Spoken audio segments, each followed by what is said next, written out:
Welcome to the Great Detectives of Old Time Radio, and this is a listener support campaign special.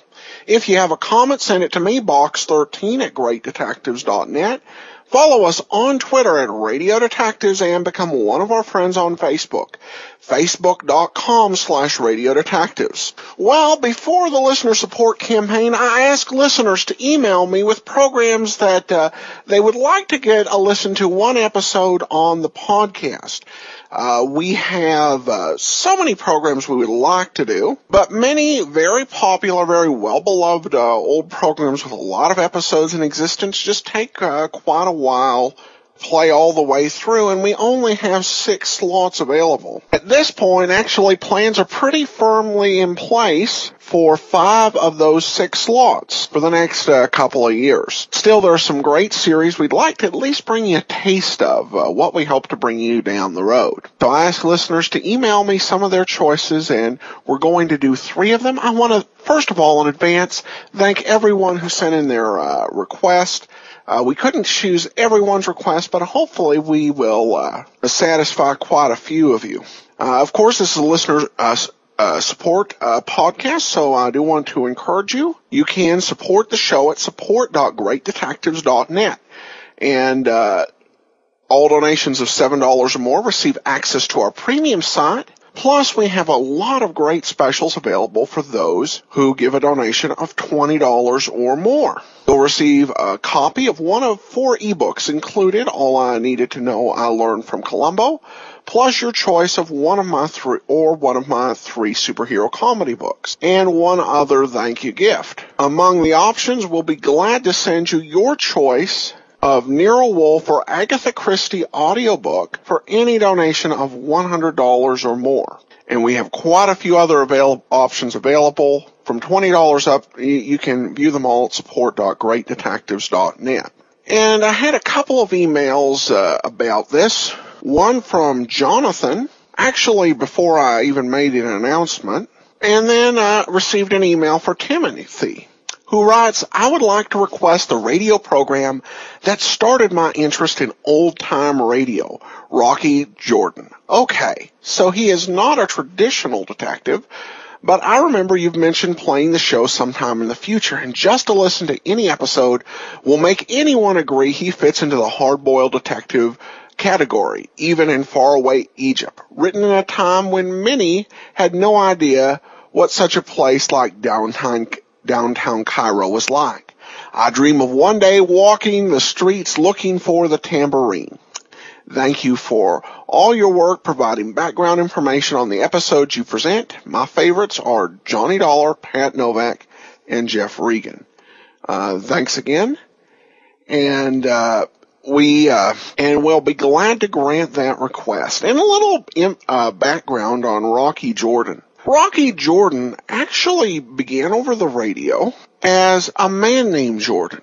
The series aired during World War II and was set in Istanbul rather than Cairo. In many ways, the series has got an almost Casablanca feel to it. You have an American cafe owner living in Cairo, unable to go home due to some undisclosed trouble, and stumbling into one amazing adventure after another. For all but the last season of the series run, the star of the program was Jack Moyles, who we hear on the lineup as Sergeant Carger. And really, Moyles' career was mostly a series of character roles. This is his most famous starring role, and he does quite well in that part. So for today's episode of Rocky Jordan, I've chosen the next episode I haven't listened to in that series. So here from June the 12th of 1949 is The Man from Damascus.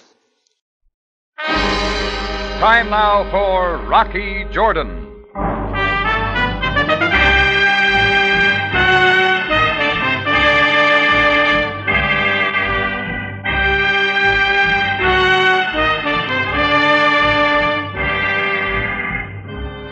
from the Mosque Sultan Hassan in Cairo stands the Cafe Tambourine, run by Rocky Jordan.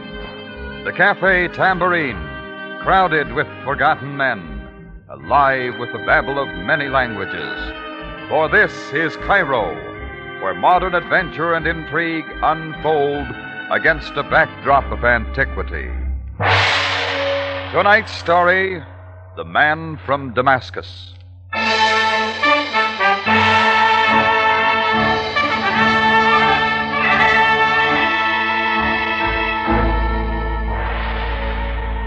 Damascus, capital of Syria. Population 300,000 or so. They say it's the oldest city in the world that people still live in. I wouldn't know. But I do know there's a street in Damascus named the street called Straight. And I also know I once met a man from Damascus, and he was as twisted as they come.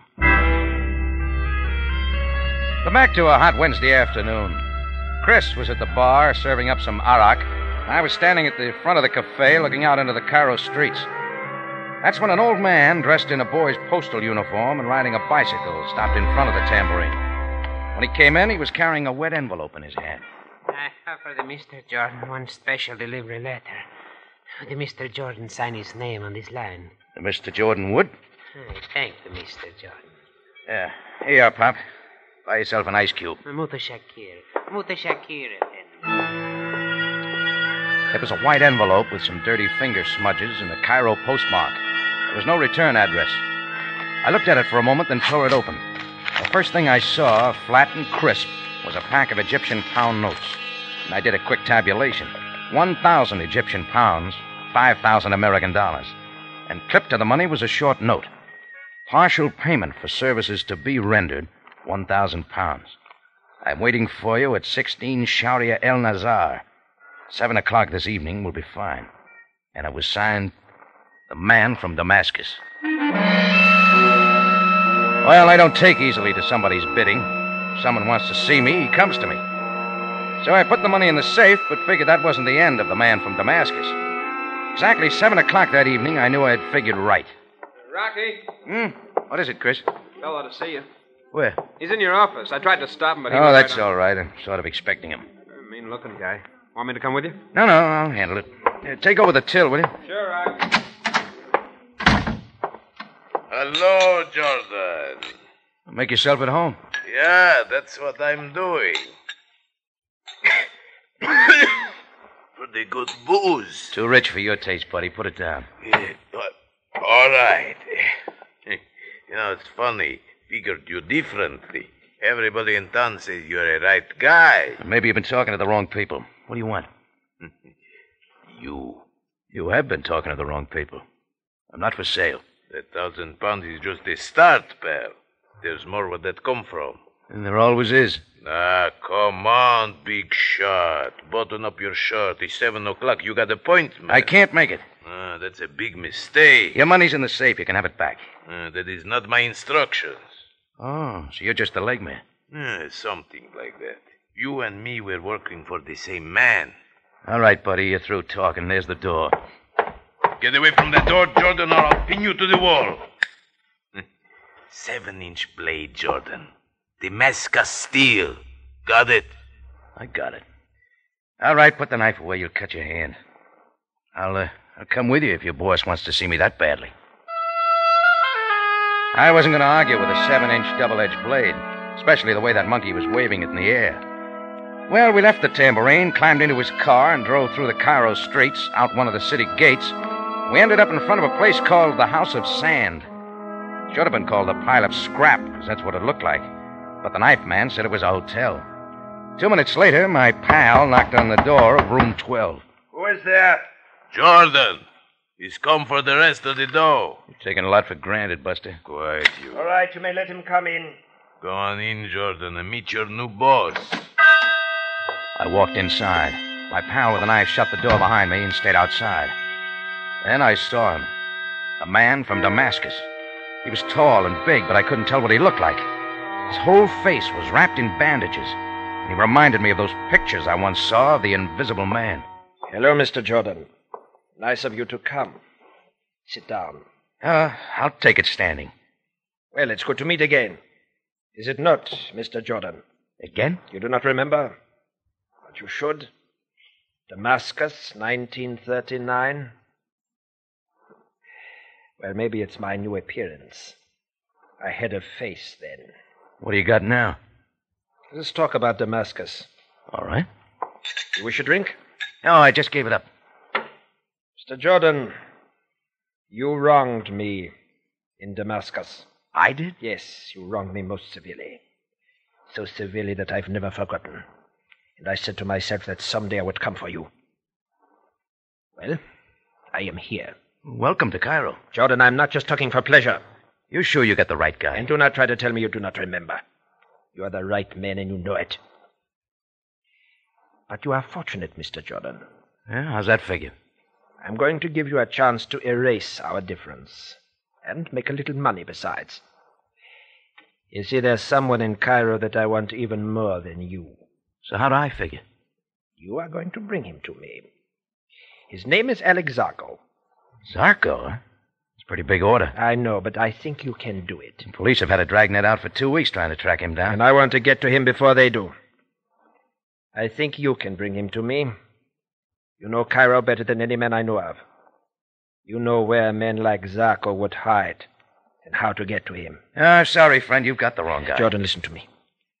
I would find him myself if I could. I just do not know Cairo. And I cannot go wandering around like this. I'm giving you a chance to square a dirty deal and make a little money on the side. I will double that £1,000 and call off our little difference. What have you got against Zarko? He took something from me. What? My face. Oh. I want to find him, Jordan. I must. Do not know what it is to feel that you can never walk the streets again without a covering and the thing you once called a face. Well, what about it, Mr. Jordan? No deal. You got a private vendetta with Zarko. Keep it that way.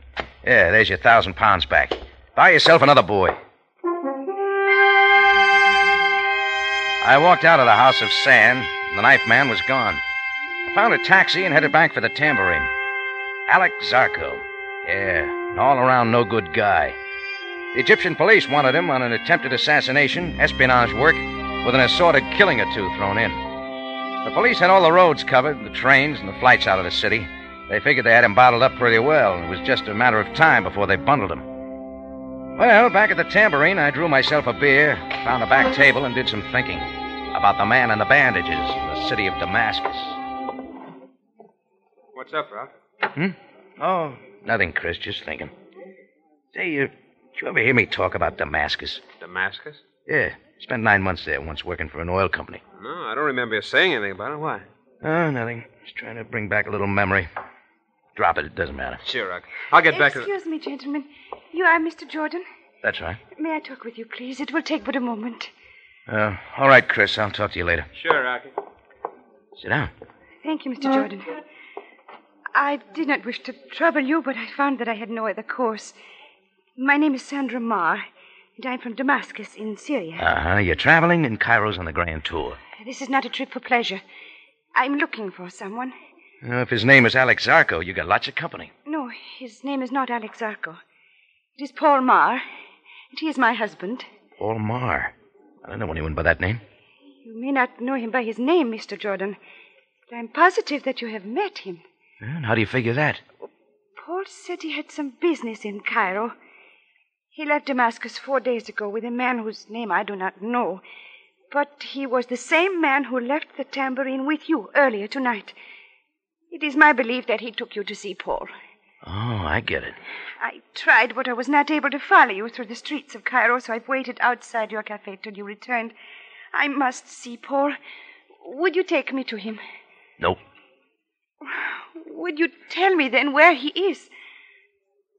Mr. Jordan, Paul's business, as he calls it, it is trouble. Some terrible sort of trouble, I know. Oh, you're right there.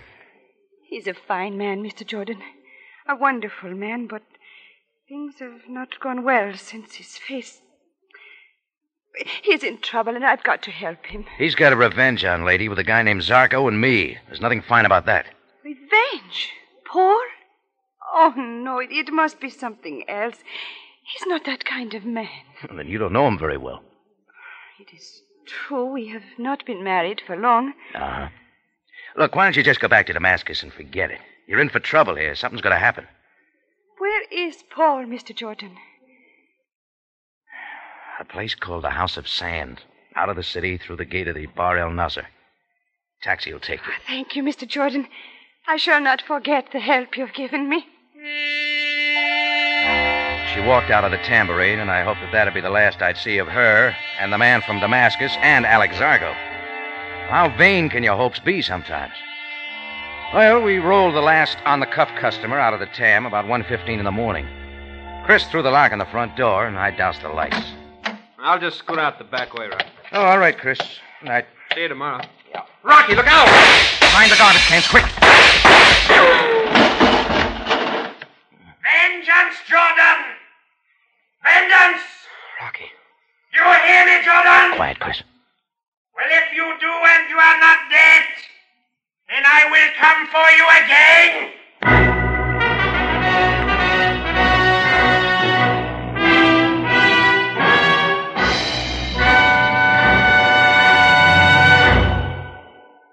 You are listening to The Man from Damascus, an adventure with Rocky Jordan.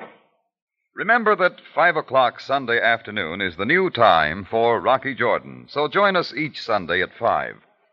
And plan to tune in 30 minutes earlier to hear Call the Police at 4:30. So you will have a full hour of excitement and action.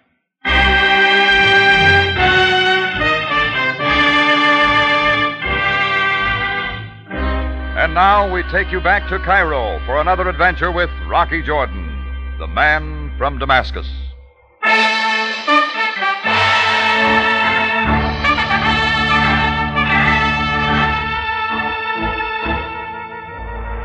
Well, after the man from Damascus threw those slugs at me, I took out after him, chasing him through the darkened streets.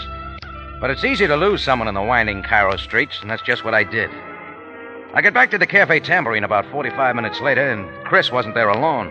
Captain Sam Sabaya, Cairo police, was there, too, waiting for me. Well, Jordan, so you've returned. Oh, hiya, Sam. What brings you here this time of night? I phoned him, Rock. I told him. I thought you'd be better. All right, Chris. See you tomorrow. Sure. Good night, Captain. Good night. Well, Jordan, I'm waiting. Waiting? For what, Sam? For you to tell me what this is all about.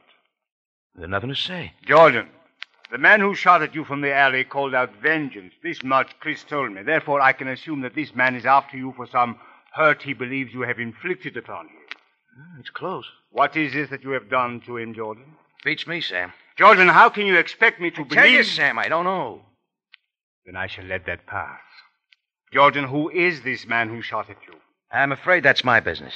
I'll just handle it my own way. Jordan! Oh, stop worrying about it. You got your hands full with Alex Zarko. Oh, fear not. We will capture Alex Zarko. Tell me, has Zarko something to do with this shooting? You mean, did he throw those slugs at me? No. I meant exactly what I said. Does Zarko have anything to do with the shooting? Maybe. Oh, Jordan, you are most exasperating. Oh, just a little trick I picked up in my travels. Very well, very well. I cannot force you to speak. However, I wish to warn you that if someone else is injured, some innocent party drawn into this private conflict of yours, I shall hold you responsible. Oh, thanks, Sam. That's swell of you. No one will get hurt, believe me. Except maybe that friend of mine. For your sake, I hope you are right. I would not wish to use my office, Jordan, to have you expelled from Cairo.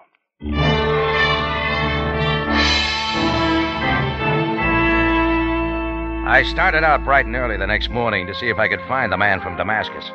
Stop number 1 was the House of Sand, room 12. I pounded on the door, no answer. I rattled the doorknob, and the door came open. I went in. I could see why no one had bothered to throw the lock. The room was empty. Paul Marr, the man from Damascus, had done a quick checkout. I moved down to the front desk to see if I could get a forwarding address. Sitting in a rocking chair, rolling back and forth, was a wrinkled relic left over from the days of the pharaohs. A chortling sound was coming from her throat, and then I saw why. She was reading a U.S. comic book called The Phantom Menace. Lady, you got a customer. Oh, young man, you are observing an old lady being devoured by pleasure. Well, I'm certainly glad you're having fun, but could you give me a minute? Oh, the Phantom Menace has captured the brig Brawn. trussed him in wire and is dipping him head first into a barrel of pickle brine 100 times. Very I funny. am being consumed with joy. Well, if you can grab hold of yourself for a minute, you can earn a £1 note. My laughter has suddenly left me. Oh, fine. Look, I'm trying to get a forwarding address on number 12. That would be a short, fat man with a bald spot.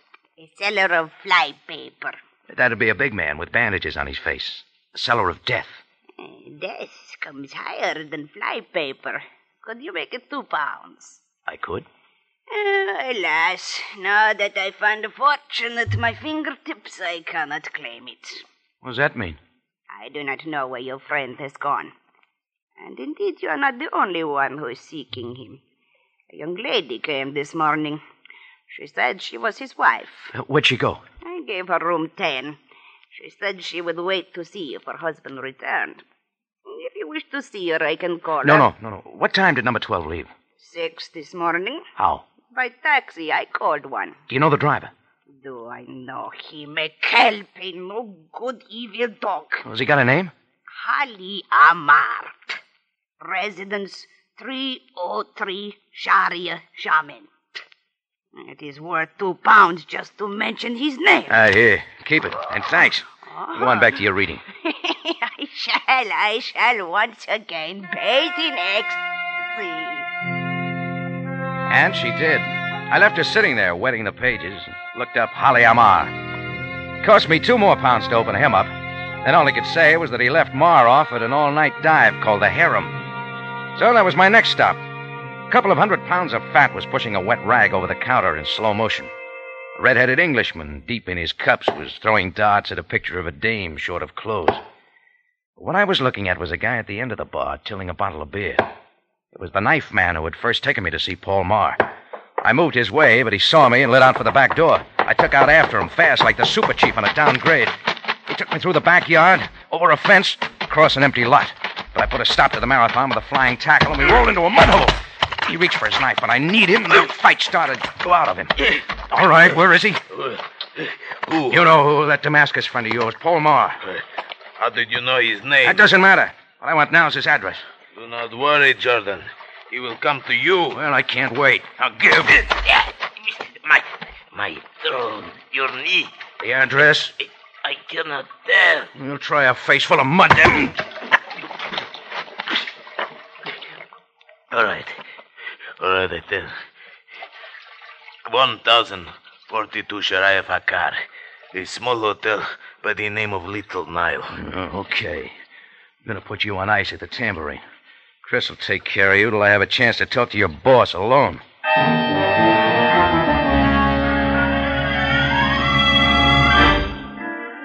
The Little Nile was a termite trap on Sharia Fakar, and Marr was holed up second floor back. I stood in front of his door a few minutes later, listening, trying to catch any sounds from inside. I didn't hear a thing. I tried the doorknob easily. The door was locked. So I took a deep breath, kicked at it, and all the rotten wood gave way.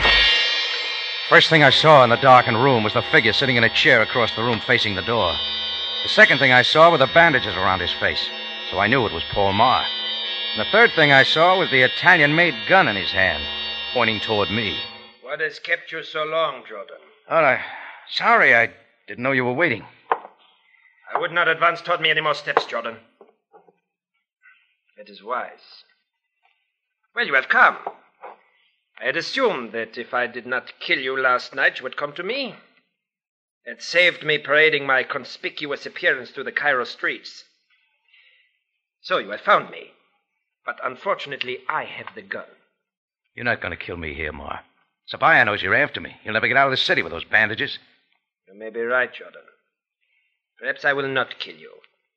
My original proposition still holds. Bring Alex Zarko to me, and our little difference shall be forgotten.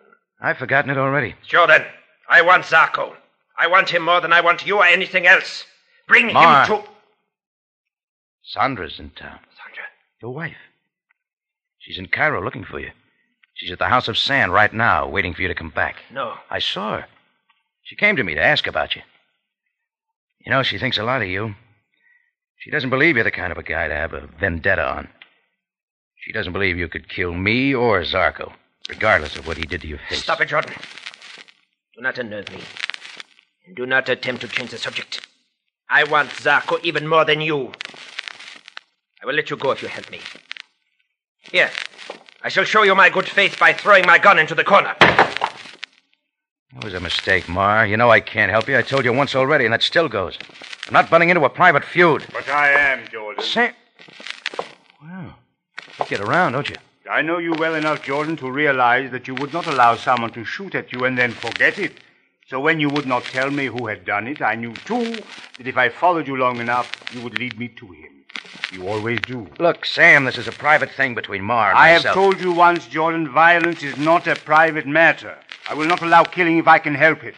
And I will not allow you, Jordan, or Mr. Marr to interfere with the police capture of Alex Zarko. Then you haven't got him yet, huh? No, but I shall have him in time.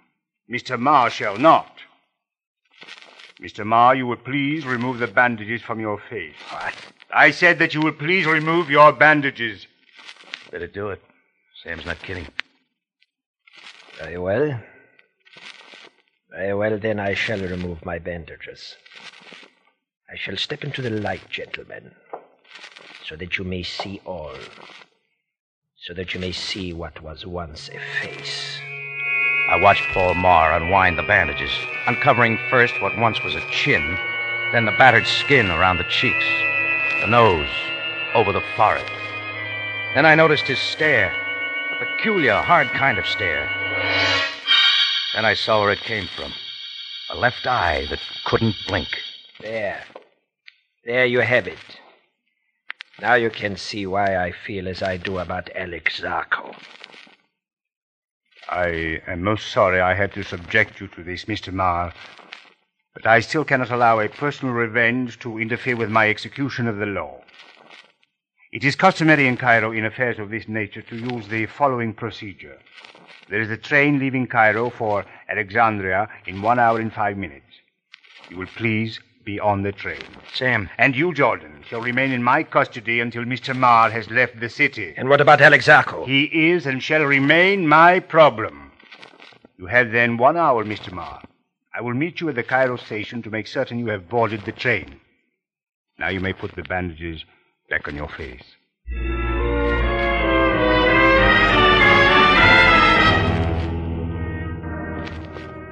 Well, Sam and I left Paul Marr at the hotel and headed for police headquarters. We didn't talk much about Paul. There wasn't anything to say. I was still trying to figure out in my mind what I could possibly have done to him in Damascus, but nothing came.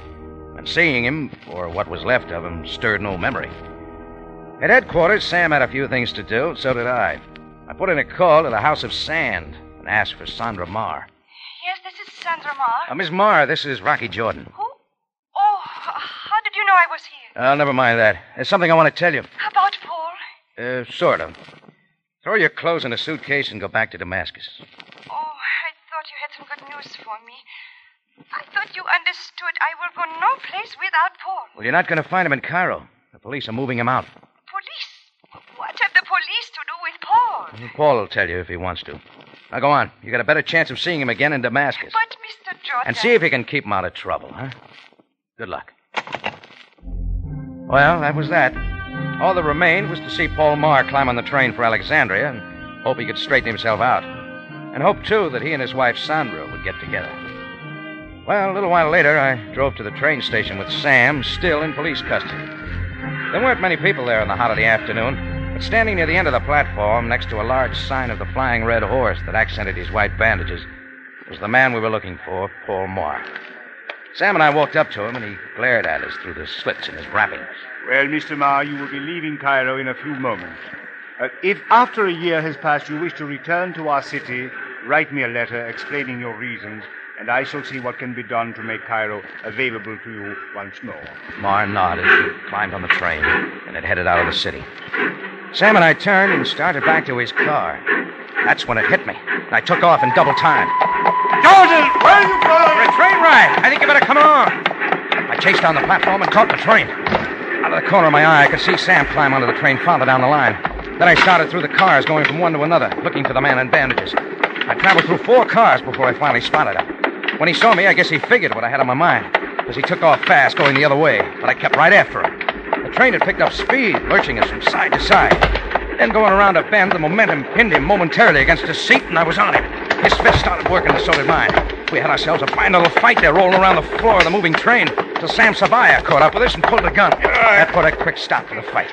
Jordan, you will please explain what the meaning of this is. Sure. Glad to, Sam. Have him take off his bandages. But, Jordan, I Have him take off the bandages, and I think you will. Very well. You will please remove the bandages, Mr. Marr. Take them off, buddy, or I'll take them off for you. Yeah. That's his stuff. Now, just a little more. Let Sam see who you really are. Well, there you are, Sam. Not Paul Marr at all, but the guy you've been looking for weeks. The guy who's been trying to escape your dragnet and get out of the city. Meet Alex Zarko.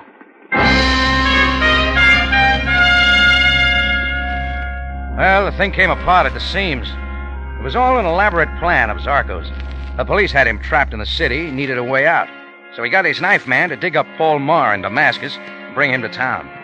Then he had Marr, all wrapped up in bandages, create a fuss like his revenge against me, which was strictly a phony. Nothing too serious, just enough to get himself run out of Cairo. Then Zarko takes his place, wraps himself in the bandages, and starts to leave, almost with a police escort. It would have worked fine, except for one thing. Marr's disfigured face and his left eye that couldn't blink. Zarko couldn't control his, and standing on the platform of the train station, he blinked his eye once. And that was once too often. Well, all that remained was Paul Marr, his face, and Sandra. And later, in Sabaya's office, we got to talking about that. Jordan, where do you suppose Paul Marr is now? The House of Sand. I told him Sandra was there waiting for him. You realize, of course, that I must send some men to apprehend him. Yeah. Why do you suppose he allowed himself to aid Alex Zarko? Put yourself in his place. Face like his and a lot of desperation. He was working a business deal, getting money any way he could, figuring he'd use the dough in a plastic surgery job. Make him look like a human being again. Yes, quite so. You understand Marr will have a jail sentence to serve for aiding a criminal. Mm-hmm. And it may be possible for me to confiscate the money Zarko gave him. Sure, if you worked on it, you could possibly take the dough from him. That is, if you don't forget that he's got it. Are you suggesting, Jordan, that I deliberately allow myself to forget that a financial arrangement existed between Marr and Zarko? That's right, Sam. Jordan, I have always suspected you are an unscrupulous man. Sure I am. Remember the time I tried to sell that Monte Carlo swindler a half interest in the tombs of Memlooks? Remember?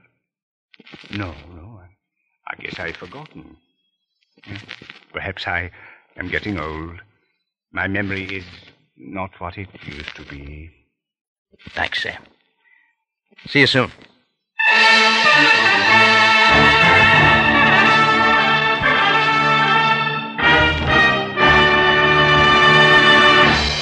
It's CBS again at the same time next week for another story of adventure and intrigue when we take you back to Cairo and the Cafe Tambourine, run by Rocky Jordan.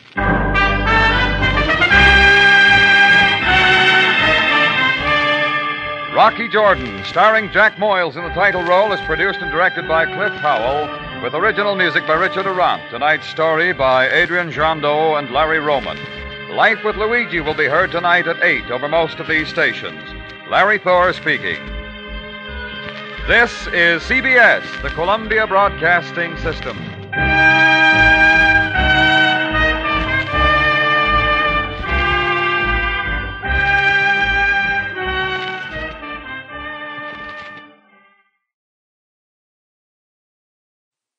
Welcome back. Well, just a great episode here.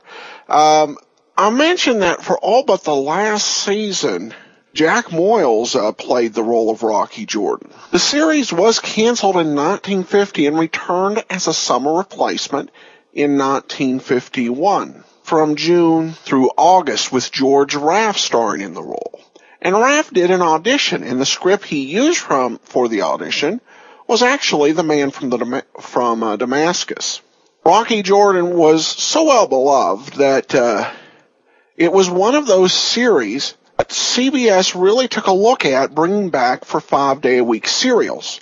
And in the case of Rocky Jordan, it had that background of being on 5 days a week for 2 years, from 45 to 47, as a man named Jordan.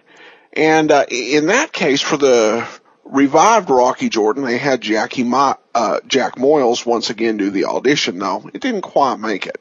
All right, well, that's that. I did want to also share some of the items we're offering as part of our listener support campaign. For those of you in the U.S. and Canada, we mentioned some of the detectives that we're doing or going to be doing shortly, and we have some classic film options that are available for those in the U.S. and Canada with detectives that we're featuring or will be featuring pretty quickly now. We have the Nick Carter triple feature collecting all 3 of the great Walter Pidgeon Nick Carter movies, the George Sanders Saint movies, and your choice of The Big Sleep or Murder My Sweet, those 2 great Philip Marlowe films starring Humphrey Bogart and Dick Powell, respectively.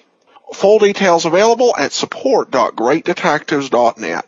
All right, well, that will do it for now. If you have a comment, send it to me, box13@greatdetectives.net. Follow us on Twitter, Radio Detectives, and become one of our friends on Facebook, facebook.com/Radio Detectives. Be sure and join us back here on Monday for yours truly, Johnny Dollar. And next Sunday, we will have another one of your special requests. From Boise, Idaho, this is your host, Adam Graham, signing off.